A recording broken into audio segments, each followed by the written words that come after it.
Maestro is a new program from TCU's College of Education that will diversify the teaching workforce by recruiting more Latino male educators. Antonio Martinez, principal at Northside High School, addresses why Maestro matters. I feel that it's great I am 95% Hispanic, okay? And it's great for my students, I always say my kids, but my students to see familiar faces. That way they can encourage them, I've done it, you can do it too.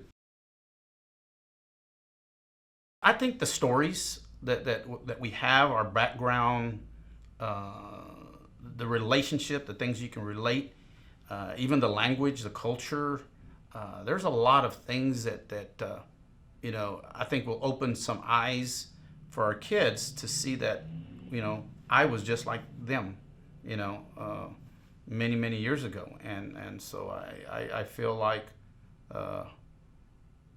we can help each other out at the end. Well, I mean, number one, yes, it would be terrific.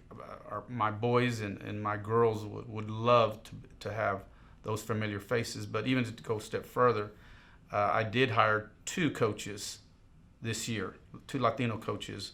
One was a Pascal. He graduated from Pascal High School down the street, and he will be helping with he'll be my assistant baseball coach.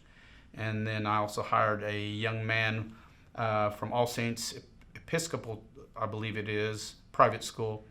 He will be working with my golf team. He'll be my head golf coach. So I believe, if this had been 20 years ago, I don't think I would have found two guys like that. So times are changing, and this program will be a big plus for our community.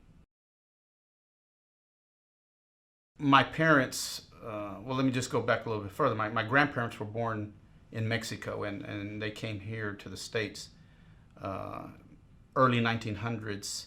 And my parents were first generation Americans, and I was, of course, second generation. And it was almost like, my parents loved me more than anything, but they didn't know about higher education. They just encouraged me to graduate from high school just like they did, and go to work just like they did. And I don't fault them at all, because they just didn't know, what could happen. I went through those steps. I had 4 daughters early as a teacher, and becoming an assistant principal. Money was tight, but you've just got to plan, ask for help. Don't be afraid to ask for help. My parents helped me, and my in-laws also helped at the times that we needed, whatever the help that we needed. But I guess just let people know that you need the help, and they will definitely give you a helping hand.